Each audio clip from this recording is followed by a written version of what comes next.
squad? I do, yeah. Everyone else has had a go at picking their teams and squads, so I thought we might have a go at it. Yeah, this is the 15-player squad for the first NRMA Ashes Test in Perth. Steve Smith, Sean Abbott, Scott Boland, Alex Carey, Brendan Doggett, Cameron Green, Josh Hazelwood, Travis Head, Josh Inglis, Usman Khawaja, Marnus Labuschagne, Nathan Lyon, Mitchell Stark, Jake Weatherald and Bo Webster. Any questions for George? No questions? All good? Just with Jake Weatherald's inclusion, so is he confirmed for a debut at the top of the order in the squad here, and what is it that's impressed you about him over the past 18 months? No, not confirmed in the 11, so obviously I think we've got 14 out of that 15-man squad playing round 4. Still some information to gather out of that. Cameron Green being one, returning to the bowling crease, so that'll be good. So no, that's the squad. We'll work through the 11 as we get closer. And then what's impressed me, asked about Jake. I think if you look at his performance over 18, 24 months, it's been really solid. And then there's a method there that I think is that we like and is complementary to those other players around him in the squad. Scores at a good rate. The way he goes about building his innings has been impressive.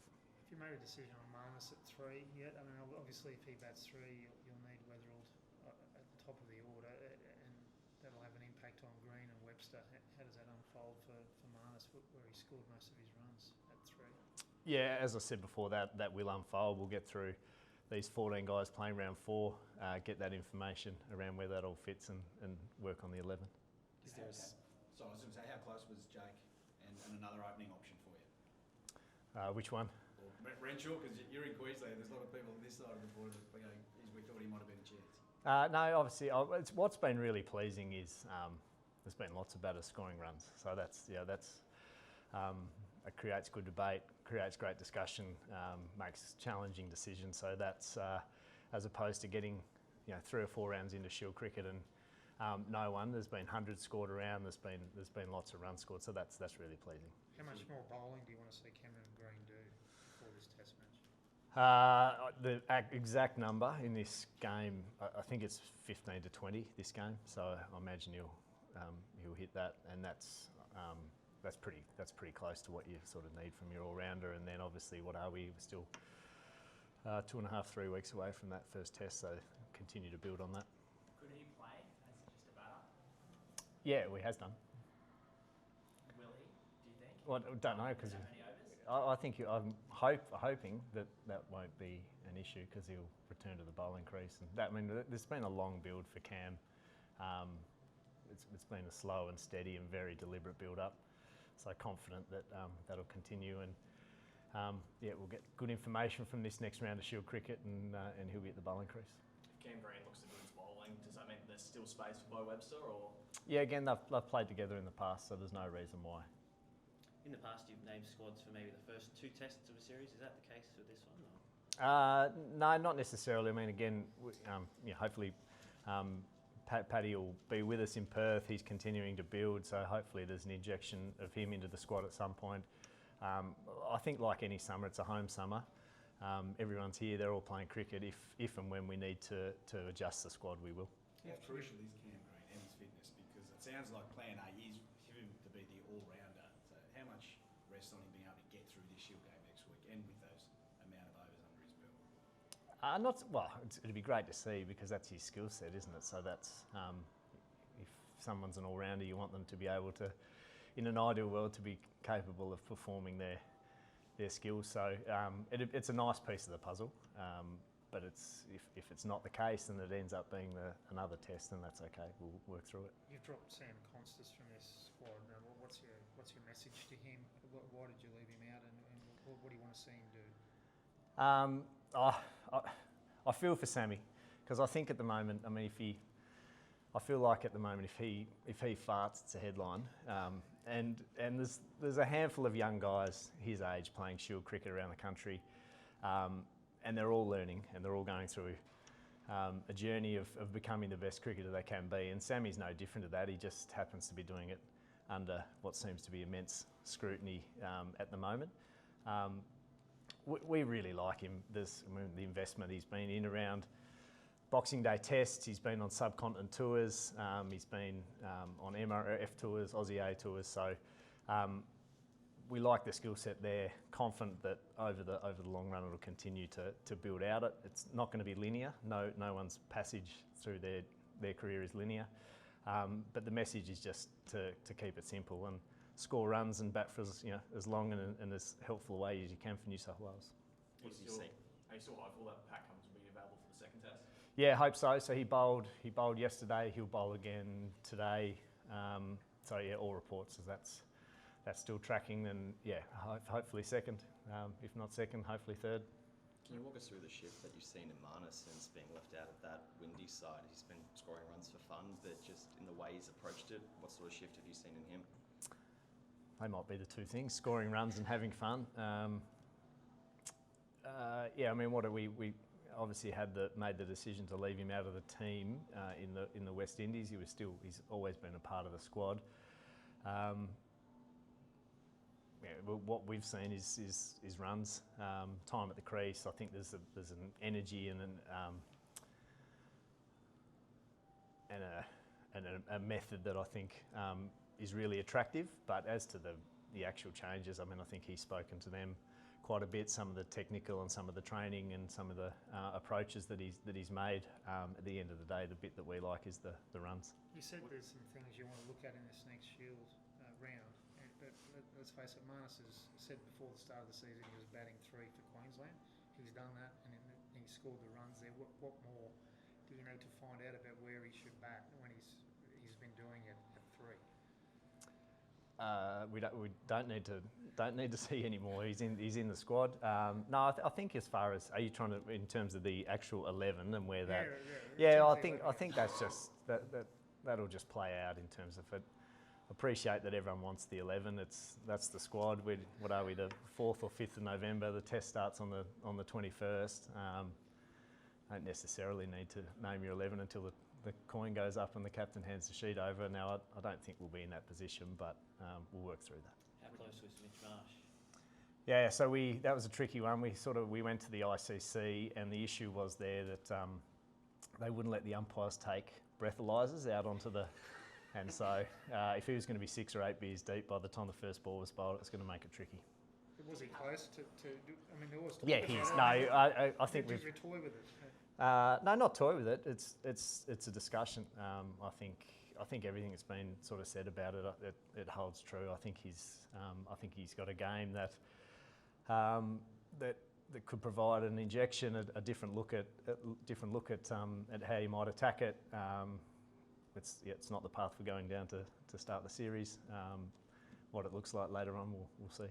George, do you have an 11 in your mind that you're just not telling us, or are there spots still up for grabs? Like if Jake Weatherald goes out and scores 2 tons the next Shield round, he could be in the batting.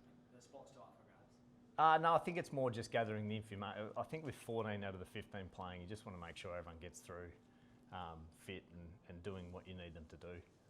So it's more, I think the party line is not having to make a decision until you need to make a decision. So yeah, another round of Shield cricket, just work through that, see how everyone pulls up and go from there. Did you make the call to Jake? Can you just talk us through that? Would have been a special one, no doubt, for him to hear that news. Yeah, yeah. Most guys are pretty calm about it. I don't know what you'll have to ask him how it was on the inside, but we've been sort of chatting to Jake.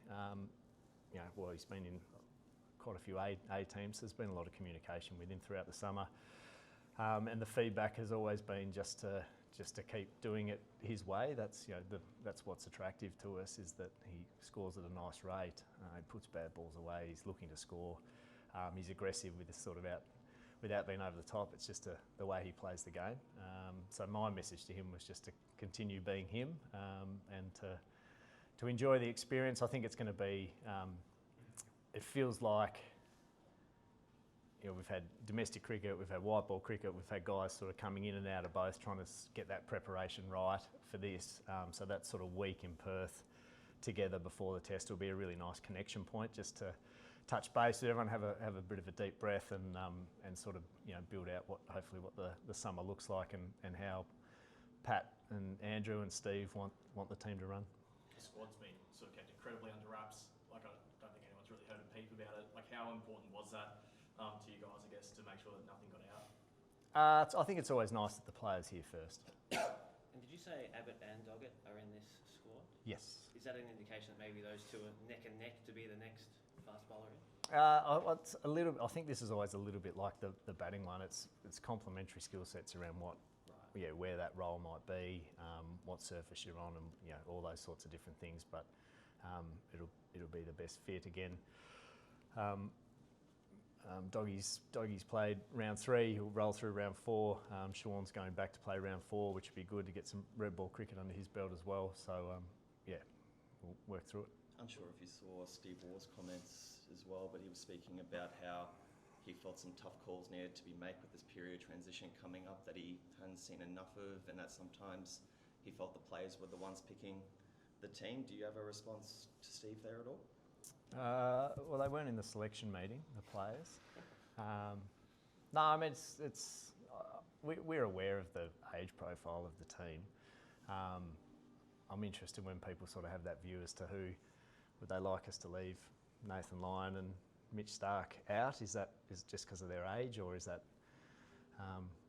But I think there's other ways of attacking that. Again, we're investing heavily into Australia A cricket. We're rolling some young guys through. There's been debuts.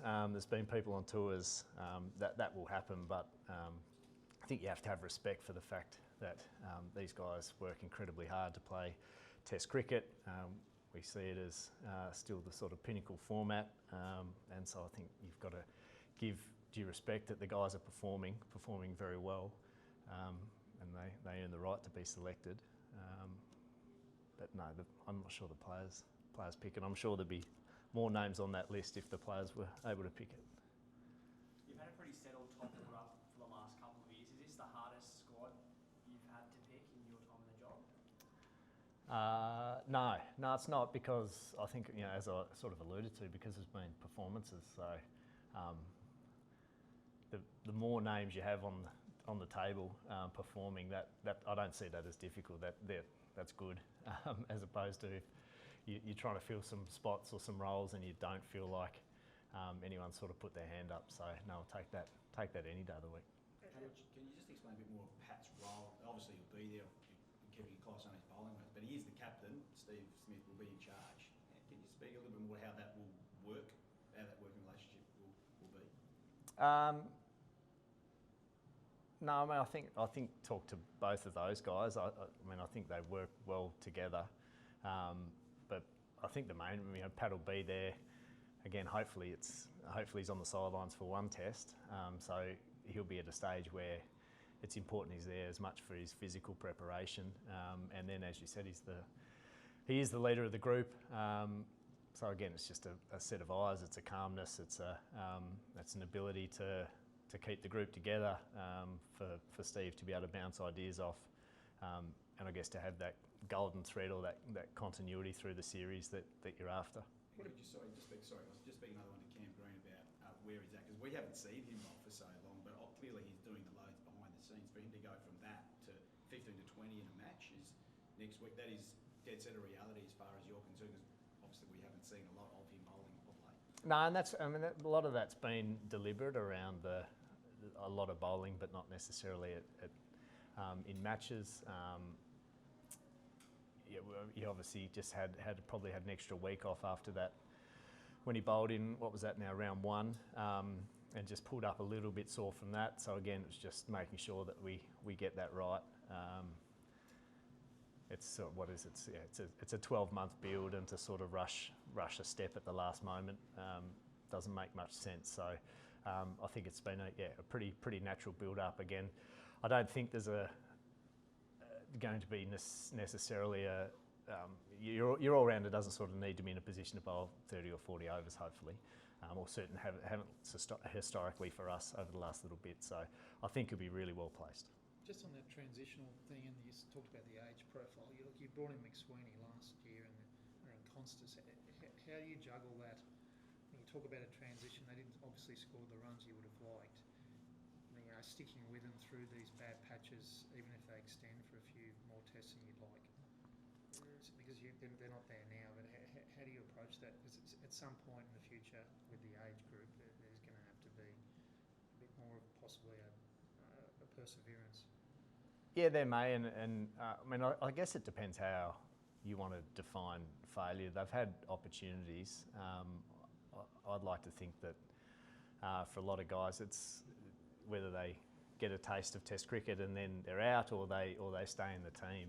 There's still a great, there's a lot of learning, there's a lot of knowledge, and there's a lot of understanding of what's required and what it looks like at the next level. There is a gap between domestic cricket and international cricket, and that part of that's on the field, part of that's just the scrutiny, intensity of it off the field. So I think all of those guys, anyone who comes through the Australian team, through the Australian squad, I would like to think will come out of it the other side with in a better position to understand their game and know what's required, and then hopefully they go back and score runs, and when the opportunity presents, they are in a really good position. Their name's thrown up, and Bud's a good example, and 100 last week, which was great to see. He's another one who's of that batting cohort, I guess, who's started the season well.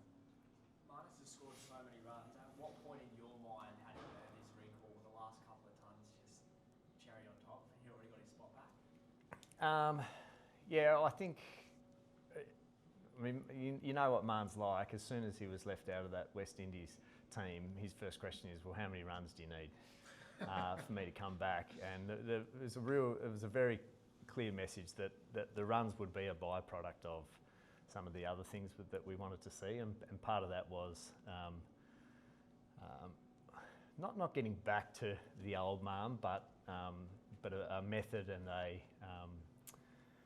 a way of batting, and a way, and some technical things that we wanted to see. We were confident that if that happened, the runs take care of themselves, and that's been the case. So I think from pretty early on in the season, it was evident that there was, he'd made some nice adjustments and it was in a good place. You're comfortable with him opening if required as well? Yeah. If required, I think he can do it. I think I've said in the past, I'm confident that most players in Australia, if they bat in the top three, I think can have the capability of opening. And when you're picking a test squad, how much do you weigh up shield runs against white ball runs? Can you still get yourself into the test side on white ball runs? Yeah, you can.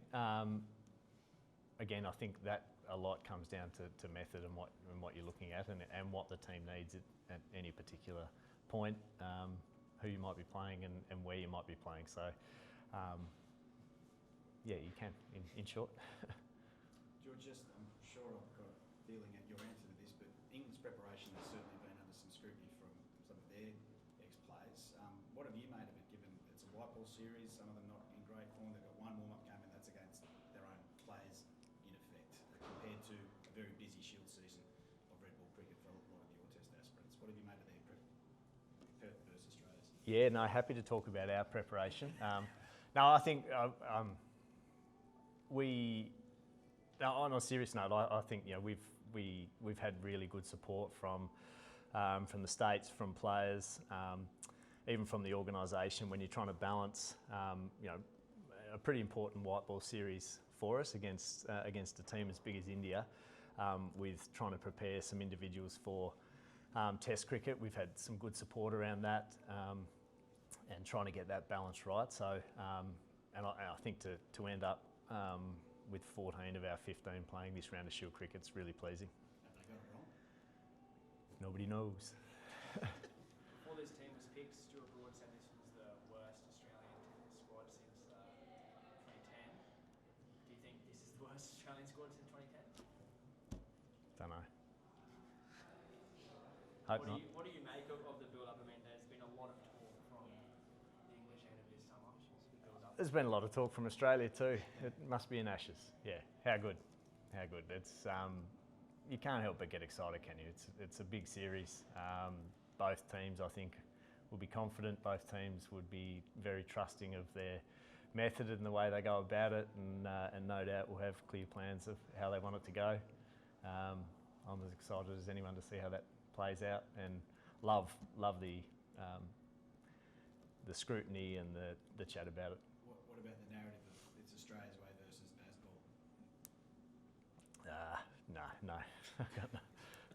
I mean, that's every team plays their way, don't they?